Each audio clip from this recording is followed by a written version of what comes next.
Salam hati gembira. Alkitab berkata hati yang gembira adalah obat yang manjur, tapi semangat yang patah mengeringkan tulang. Saat ini kita akan bersama merenungkan tentang bersahabat dengan masalah. Setiap kita dalam hidup sehari-hari tidak mungkin terhindar dari masalah. Karena masalah memang begitu cinta dengan yang namanya manusia. Dan manusia siapa yang bisa memahami tentang masalah adalah manusia yang normal. Maka tiap bangun pagi sampai kita tidur bisa menghadapi masalah. Masalah tak perlu dicari, dia akan mencari kita karena dia kangen sama manusia. Saat ini kita akan merenungkan dari Injil Matius pasal yang ke-8 ayat yang ke-23 hingga yang ke-27 untuk menemukan 3 jawaban bagaimana supaya kita kuat menghadapi masalah setiap hari. Yang pertama, ikut Yesus.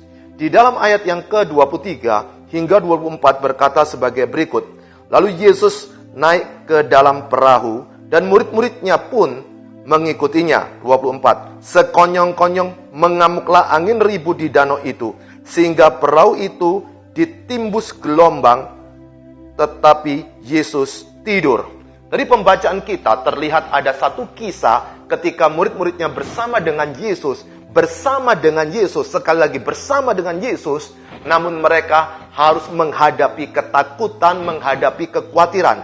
Oleh sebab itu yang pertama, bagaimana supaya kita kuat menghadapi masalah kita tiap hari, alias kita bisa bersahabat dengan masalah? Yang pertama, ikut Yesus. Apa artinya ikut Yesus? Berapa banyak orang berkata saya ikut Yesus, tapi ikut Yesus harus diawali dengan dia membuka hatinya, mengundang Yesus menjadi Tuhan dan Juru Selamatnya secara pribadi. Baru di situ dia bisa menikmati persekutuan dengan Yesus.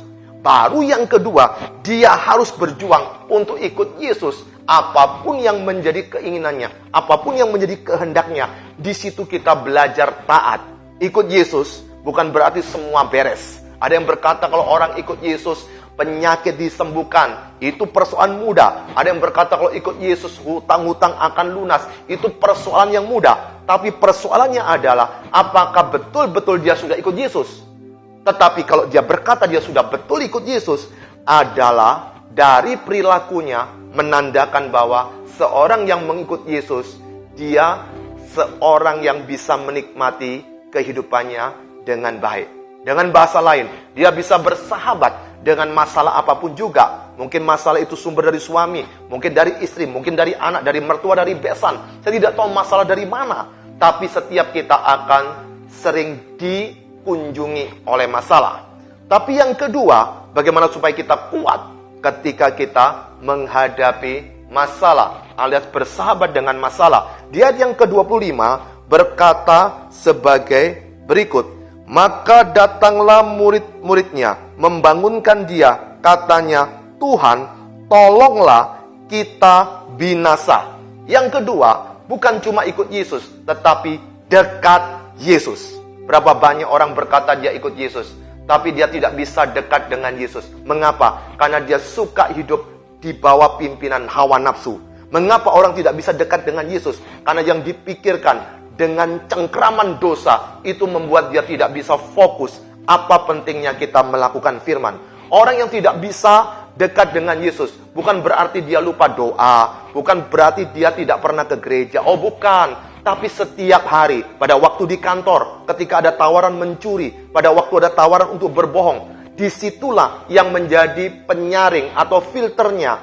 Ketika kita dekat Yesus, maka kita akan dengan sendirinya menolak untuk berbuat dosa.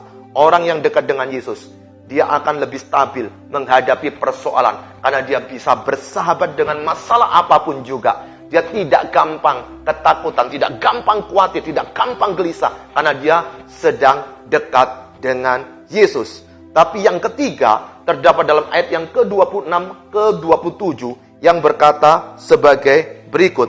Ia berkata kepada mereka, mengapa kamu takut, kamu yang kurang percaya? Lalu bangunlah Yesus menghardik angin itu dan danau itu. Maka danau itu menjadi teduh sekali. 27. Dan heranlah orang-orang itu, katanya, orang apakah dia ini, sehingga angin dan danau pun taat kepadanya. Yang terakhir ketiga, harap Yesus. Bukan cuma ikut Yesus, bukan cuma dekat Yesus, tapi harap Yesus. Berapa banyak orang meremehkan ketika dia jadi orang Kristen, menganggap enteng tentang kehidupan satu sisi.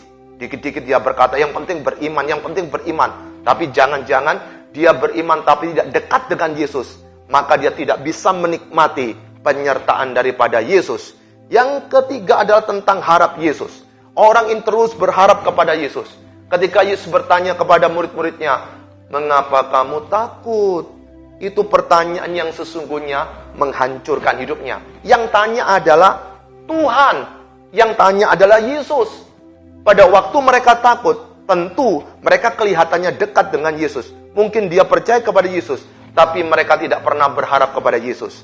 Yesus yang ada di situ, Yesus yang sedang tidur di buritan, tidak mereka pernah anggap menjadi satu pelindung dia. Meskipun seakan-akan tubuhnya tidur, tapi Allah tidak pernah tidur.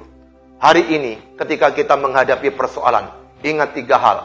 Bukan cuma persoalan harap Yesus, tapi kita perlu dekat dengan Yesus. Bukan cuma dekat dengan Yesus, tapi jangan lupa yang harus diawali ikut Yesus. Bagaimana ikut Yesus? Buka hatimu, undang Yesus menjadi Tuhan dan Juru Selamatmu secara pribadi. Pada waktu seseorang sudah punya Yesus, baru di situ dia ada persekutuan dengan Yesus. Baru dia bisa dekat dengan Yesus. Dan ketika sudah dekat dengan Yesus, bukan berarti semua jadi beres.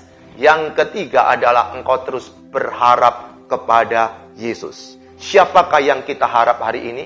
Dunia sedang menghadapi pandemi yang disebut dengan COVID-19 atau virus corona. Ini tidak akan pernah ada selesainya. Seperti virus-virus jenis lainnya. Ada namanya TBC, ada namanya flu. Itu terus ada di muka bumi ini. HIV AIDS tetap akan ada. Oleh sebab itu bukan persoalan apakah ada masalah, tapi bagaimana kita bisa bersahabat dengan masalah. Kita bisa menikmati persoalan. Caranya adalah buka hatimu, ikut Yesus. Undang Yesus menjadi Tuhan dan Juru Selamatmu secara pribadi. Yang kedua, engkau harus dekat dengan Yesus. Bukan cuma masalah doa, atau berpuasa, atau baca Alkitab. Tapi hidup kita setiap hari. Apakah engkau menunjukkan sebagai seorang Kristen yang menuhankan Yesus? Dan yang ketiga, ketika kita terus berjuang untuk berdoa kepada Tuhan, berharap kepada Dia. Tidak pernah gampang putus asa. Tidak gampang kita merasa tersendiri atau yatim piatu. Terus kita memikirkan apa yang Yesus akan kerjakan untuk saya dan saudara. Salam hati gembira.